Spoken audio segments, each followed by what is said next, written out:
gabi, Pilipinas. Sa Frontline tonight, Rally ng Iglesia ni Cristo, pakap na sa EDSA kaya't lumipat ng venue. Senator Rodante Marcoleta nakirally na rin. Pangulong Bongbong Marcos tuloy ang official visit sa Canada kahit may alingas-ngas ng destabilisasyon. Isang international extremist group, inudyukan umano ang mga menor de edad na namaril sa Tacloban City. At bagyong Henry at Habagat magpapaulan sa malaking bahagi ng Luzon. Bukod dyan, meron pang isang bagyong binabantayan.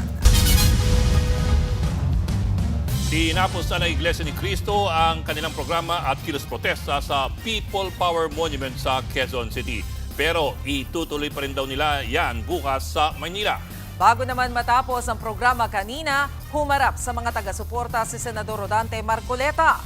At live mula sa EDSA People Power Monument na sa frontline ng balitang yan, si Ian Suyu. Ian, may pasaring ba ang senador?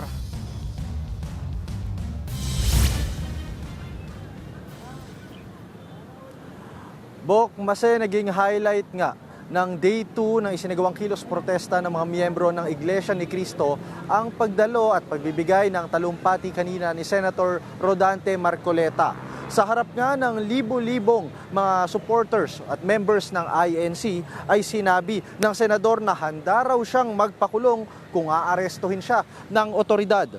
Yan ay may kinalaman sa mga napipintong pagsasampa ng plunder charges kontra sa senador.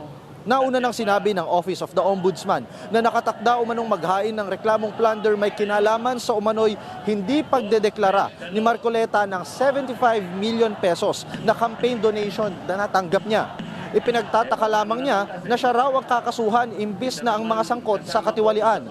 Narito ang naging pahayag ni Senator Marcoleta. Hindi ba katungkulan ng Ombudsman ang sila ang humanap, umusig, at parusahan ang lahat ng may kagagawan nito? Bakit ang Ombudsman ang nagagalit sa akin? Hindi ba dapat tulungan pa nila ako?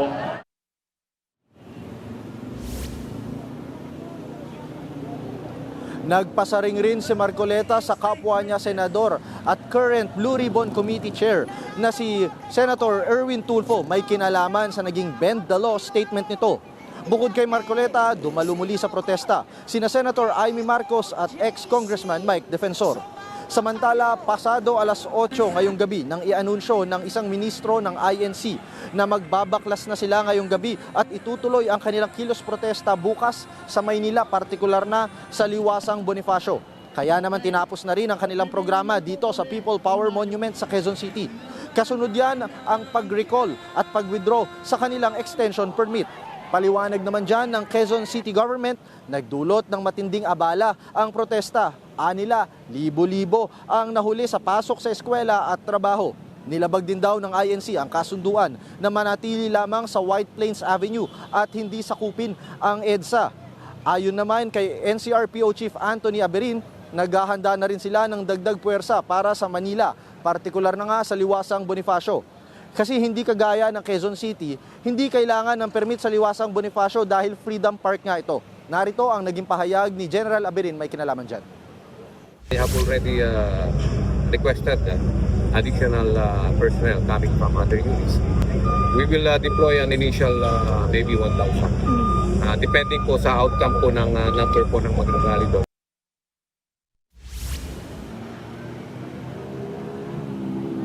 Bok, Mase, sa mga oras na ito ay ongoing pa rin yung pag-clean up, no, pagliligpit ng gamit ng mga organizers ng INC at malakas pa rin or kitang-kita pa rin yung presensya ng mga otoridad dito. Sa katunayan nga, nakahilera, nakapalibot pa rin sa kahabaan ng EDSA northbound yung mga miyembro ng PNP. Nauna na rin sinabi ng NCRPO na mas palalakasin pa nila at nakatakda silang mag-deploy ng nasa 1,000 na mga personnel nila, pati na rin mga force multipliers para bukas naman sa Maynila.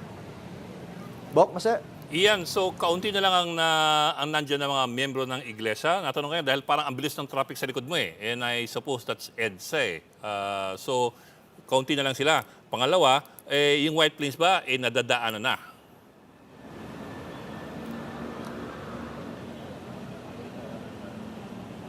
Okay. Bok, may kinalaman sa traffic situation natin sa ngayon. Kung mapapansin ninyo, mabilis na nga yung daloy ng trapiko ngayong araw.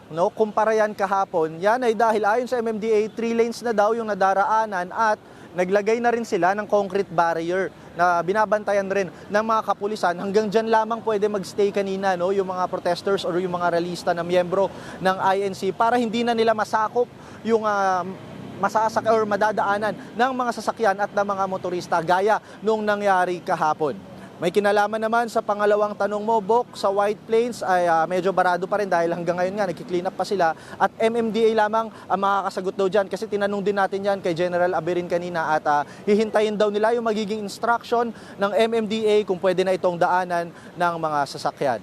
Kanina rin sinubukan nating magtanong-tanong sa ilang mga INC members kung tutungo na ba kagad sila sa Liwasang Bonifacio right after nung decision na sinabi ng kanilang ministro at ayon nga sa kanila magsisimba raw muna sila ng madaling araw. Karamihan sa kanila ng mga nakausap natin pagkatapos daw ng kanilang pagsamba, tutungo na kagad sila sa Liwasang Bonifacio. Ayun. So, ang mangyayari dyan, Ian, madaling araw pa lang, expected na natin na may mga members ng INC dyan sa Liwasang Bonifacio. Ganun ba? Hanggang kailan nila plano manatili dyan sa Liwasang Bonifacio para magsagawa ng kilos protesta?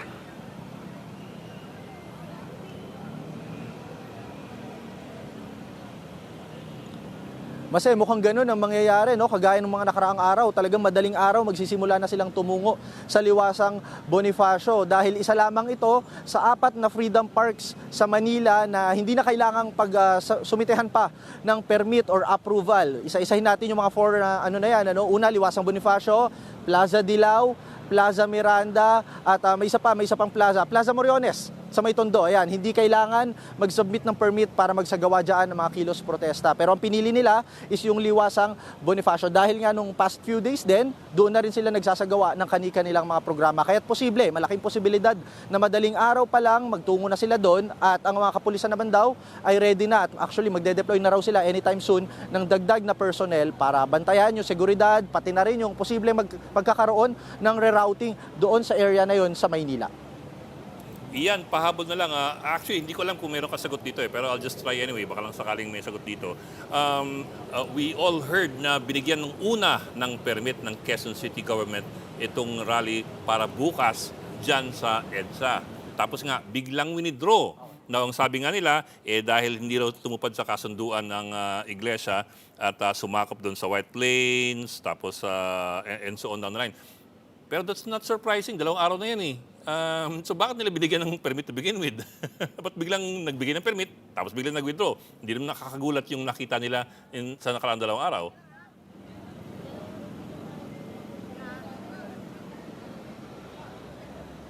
Actually, yun nga yung medyo nakakagulat na nakakalito kanina. Even yung members of media nalito dahil pasado 5:00, nakatanggap na tayo ng kopya ng approved permit to extend para nga yan bukas. Dated yan July 2, 8 a.m. to 8 p.m. Diba? Yan yung una. Na-break na yan actually maging sa atin kanina, pati na rin sa ibang mga outfits. Pero bigla na lamang kanina ang QC Depots ay nagsabi na i-hold muna nila yan for whatever reason. And then after that, nagsabi sila na on hold muna, hindi daw muna nila papayagan yung extension na yan.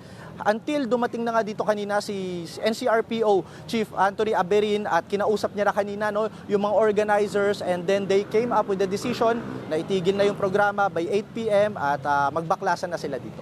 Yun yung naging senaryo kanina, kumbaga just to give you a timeline ng mga nangyari kanina dito. Ganun yung naging latag ng sitwasyon. Okay. Iyan, pahabol na lang. Bukas, yung sinasabi natin na inaasahang kilos protesta dyan sa Liwasang Bonifacio, sino-sino yung mga inaasahan nila ng mga personalidad na pwedeng sumama sa kanila dun sa kilos protesta?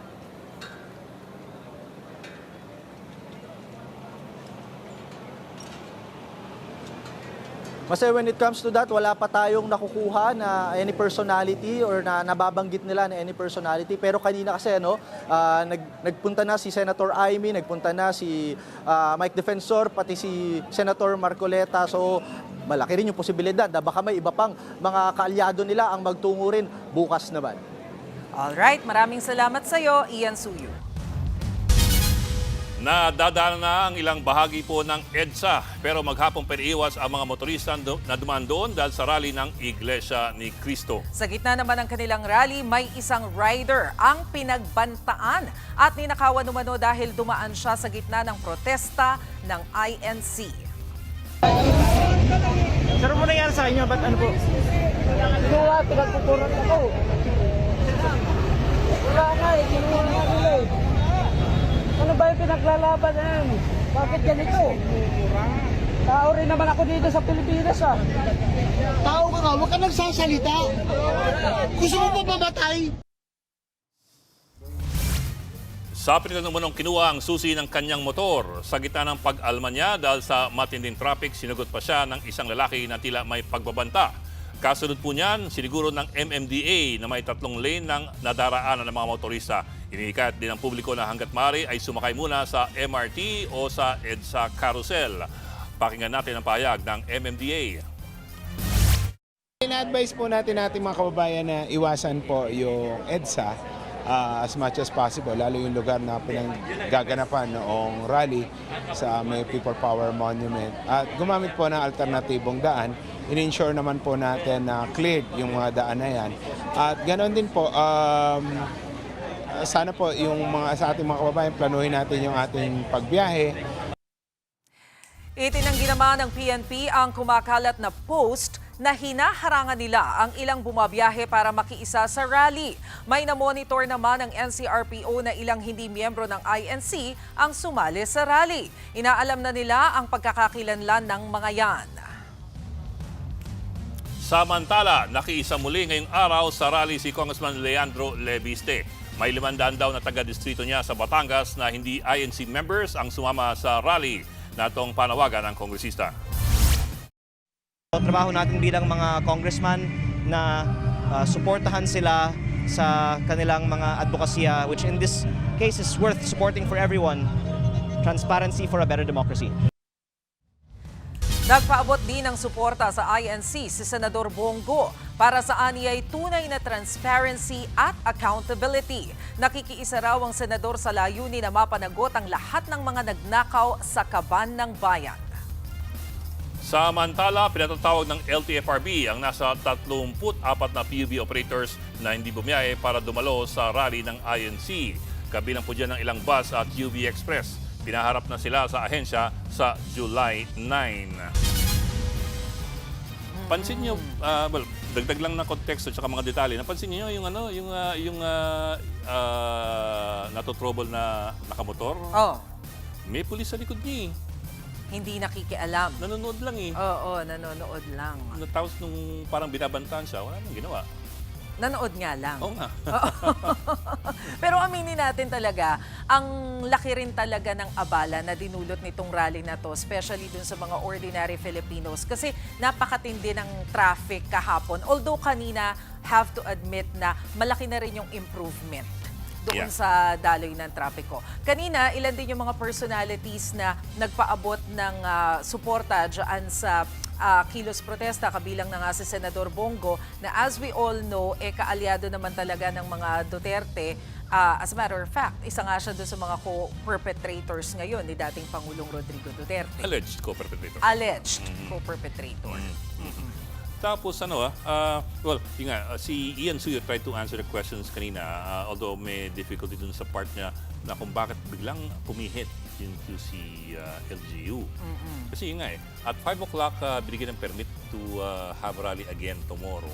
Yes. Tapos biglang withdraw. The reason being, nakakasikip at sinakop yung White Plains. Kahapon lang nasakop yung White Plains. Kahapon pa, wala pang permit, nasakop na nila. So may apparently merong epiphany of some sort. So may nagdesisyon na wag na lang. Tama na. Oo. So Oo. makes you wonder what happened there. Yes. That's a big mystery to a lot of people, including us. Naniniwala si Pangulong Bongbong Marcos na hindi manggugulo ang Iglesia ni Cristo sa kanilang sinasagawang rally. Pero ipinag-aalala raw ni PBBM na baka maudyukan ang INC ng ibang grupo.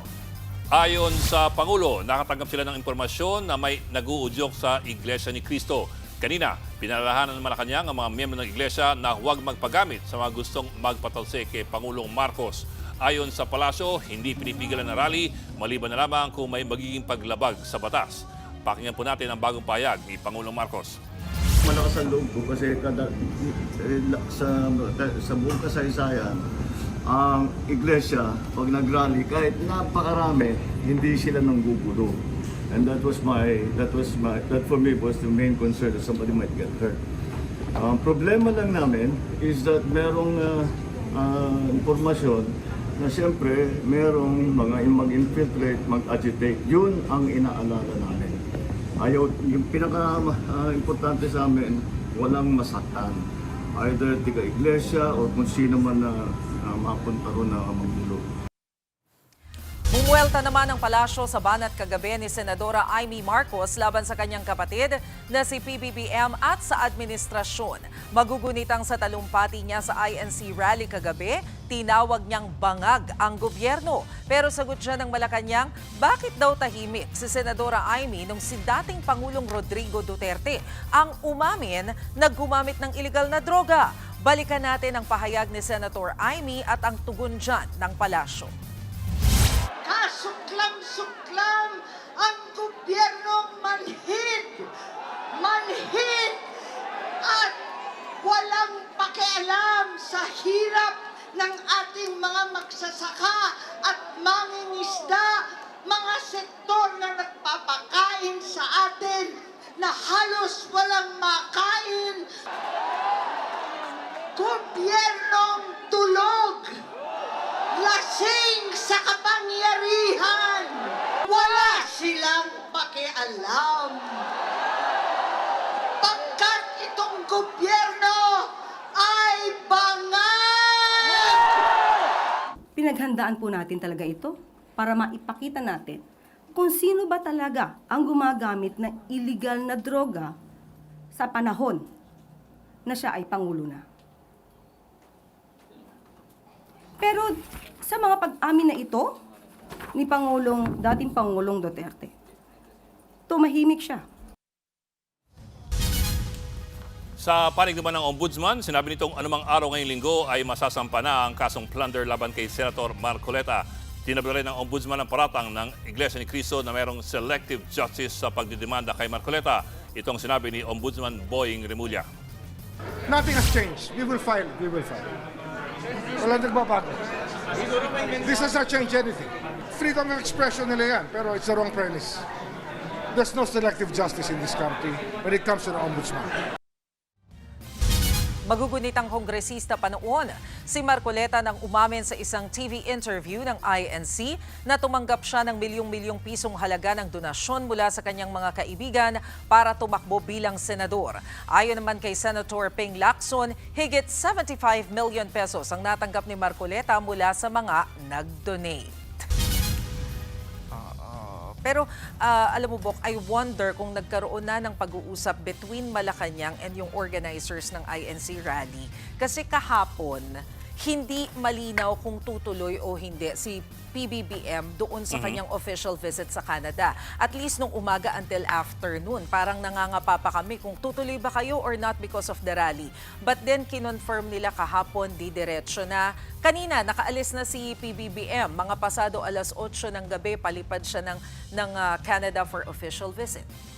Despite the rally. The trip itself is a message. I suppose that's fair to say, and I suppose that's also accurate to say. It's a message by the administration that rightly or wrongly, kampante sila.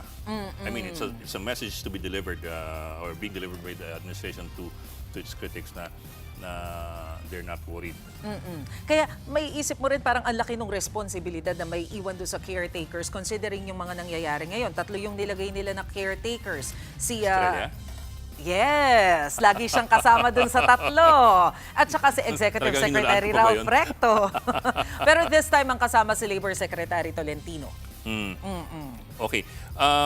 But also mind you, kasi namin si John Vic Remulla kanina he was saying that he met with the INC leadership. I don't recall lang if it was yesterday or today about the rally. So nagpulong-pulong sila, nagpunta siya mismo dun sa central, sa iglesia. At sabi niya This is as far as he was willing to admit. Ang pinag-usapan lamang nila ay yung traffic situation, saka yung peace and order doon mismo sa White Plains area para maluwag at gumagalaw at hindi abala yung mga tao. We do not know if there were other things discussed between the INC leadership and Remulla as the representative of Malacanang. Especially now na maingay pa rin yung baka dumating yung kilos protesta, umabot hanggang doon sa Malacanang and the issue of destabilization. Pero yung situation mismo doon sa Malacanang area, mahigpit pa rin yung security nila ha, pati yung container van naka-ready pa rin, nakaharang pa rin doon sa entrada ng Malacanang. Hindi pa rin nila tinatanggal yun. Yeah. And additional members of the police. It is not inconsequential na lumipat yung rally from EDSA to Liwasang Bonifacio because EDSA, of course, is in the middle of Metro Manila. Yes. Pero the Liwasang Bonifacio is just a few hundred meters away Yes. from Malacanang.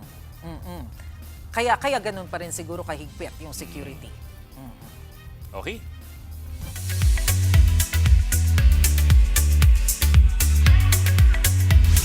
Showbiz tonight na tayo.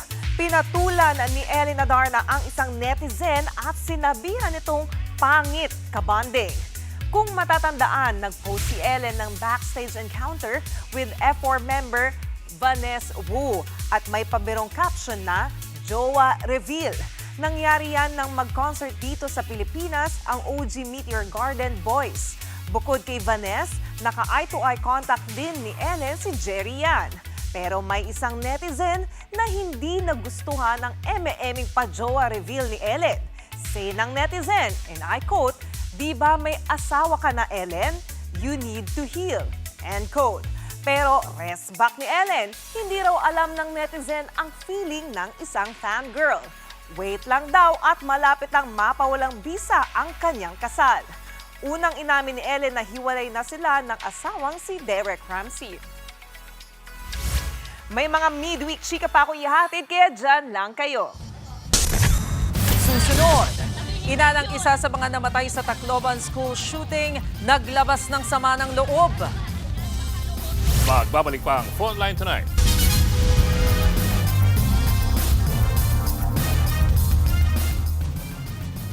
Mga kapatid, Ed Lingaw po, maging maalam at may pakialam sa mga napapanahong balita sa ating bansa. Para sa mas malilimang pagtalakay at paghimay sa mga issue at headlines, mag-follow at mag-subscribe sa social media pages ng News 5.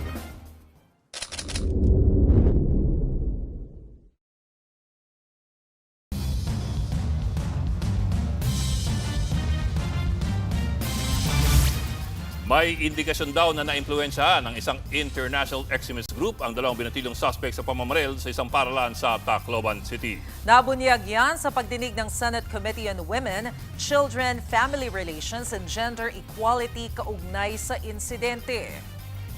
764 ang pangalan ng grupo kung saan kinukuha raw ang tiwala ng mga bata at uudyakang gumawa ng mali.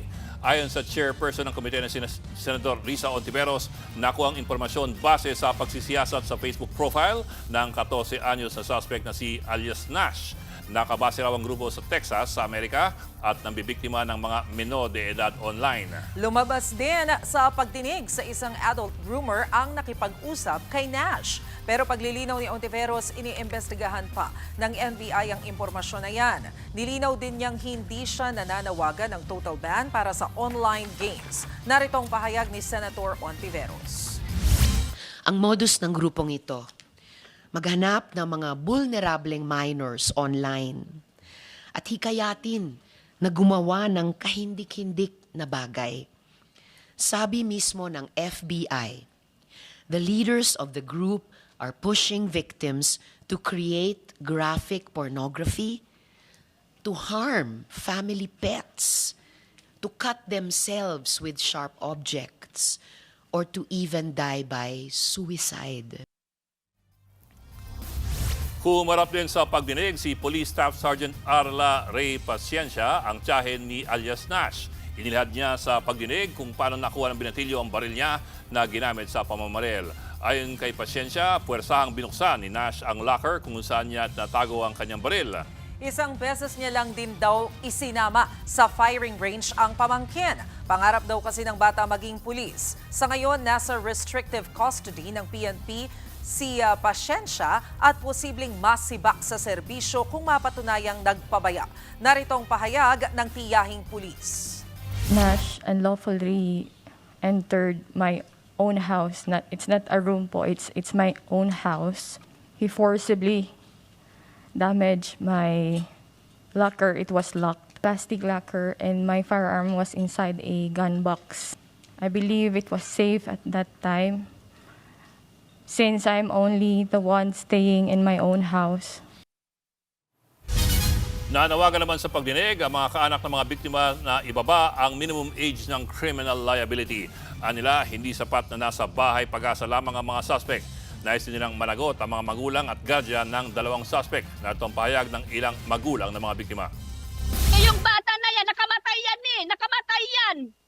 Nakamatay yan ang tao. So ano, ibababahay pag-asa lang yun? Ha?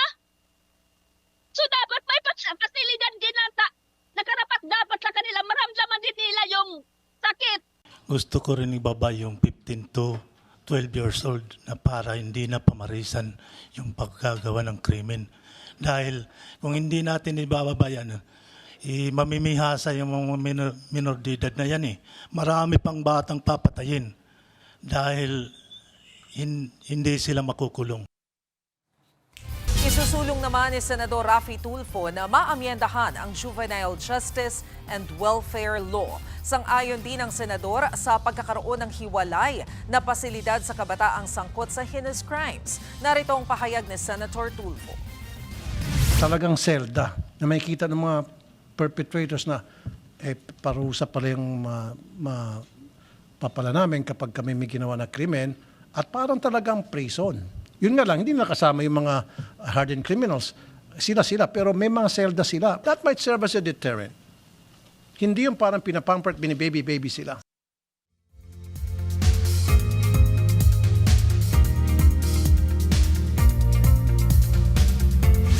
Nakalabas na ngayong gabi ng Philippine Area of Responsibility ang bagyong Henry. Pero may bagong bagyo na naman sa malayong silangan. Ayon sa Pag-asa, sa Zambales at Bataan na lang nakakaapekto ang bagyong Henry. Habagat ang patuloy na magpapaulan sa maraming lugar. Kabilang po dyan ang Palawan, Mindoro, Western Visayas at ilang bahagi ng Calabarzon at ng Mimaropa.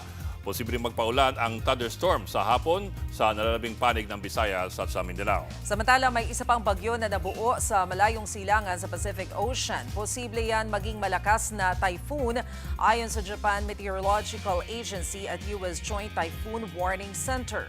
Sa forecast ng Metro Weather, papuntang PAR ang direksyon ng bagyong yan. Posible ring lumaki ang sakop ng bagyo base sa wind map ng Metra. Pero mataas pa ang tsansa na magbago ang forecast dyan, kaya binabantayan pa natin yan. Susunod, RC Muñoz sumabak sa maaksyong tagpo sa Sigabo. At ang Singing Contest America na boses Inyon. Tutok lang mga kapatid dito sa Frontline Tonight.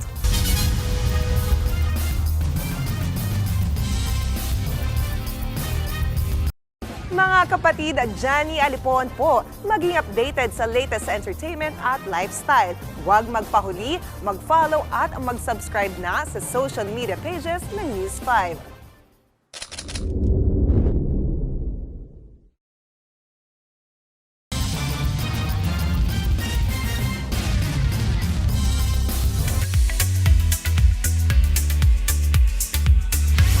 Nasa action seryeng Sigabo si RC Muñoz. Ganap na ganap si RC sa role niyang bilang palabang pulis, pero sweet na ate. Siya si Max, ang loving sister ni Sam played by Julia Montes. Happy raw si RC na mapasabak sa aksyon at drama kasama ang mga magagaling na aktor. Nagagamit daw ni RC sa role niyang pulis ang mga natutunan niya sa Philippine Air Force bilang reservist. Mapapanood o napapanood si RC sa Sigabo, Lunes hanggang Biyernes, 8 p.m. I'm just really grateful to be part of this family.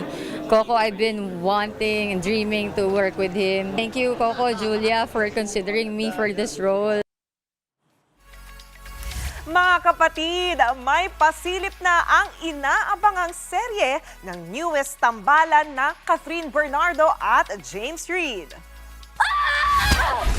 Iba ho ang barumbado sa marunong ipagtanggol ang sarili. Bakit mo siya bumabalik? Okay na naman tayo. Asia's Superstar is back on prime time. Ang pagmamahal ay ibibigay lang natin sa tamang tao. Best ate at best boss ang role ng Asia superstar na si Catherine sa Someone Someday. Kasama niya dyan sina James Reid, Maha Salvador, and of course, our Good Morning kapatid host na si Dimples Romana. Abangan sila sa Someone Someday this July 27 dito lang sa TV5. And that wraps up our Wednesday Chikahan. Bukas po ulit ako, si Johnny Alipon.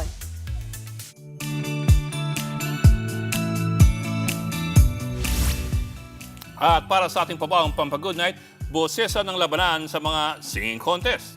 Pero ibahin nyo ang singing contest na ito dahil boses ng fictional characters na minions ang ginaya.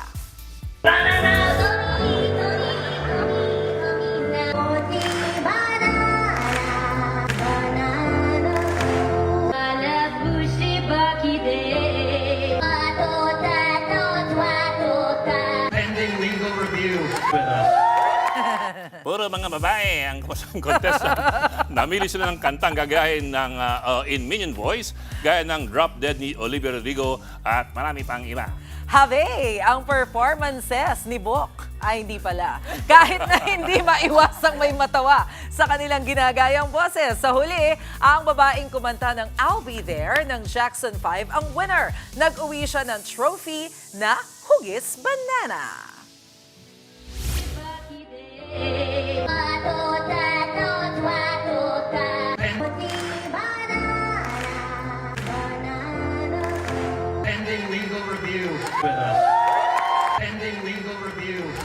Ang cute! Parang pwede kang sumali doon.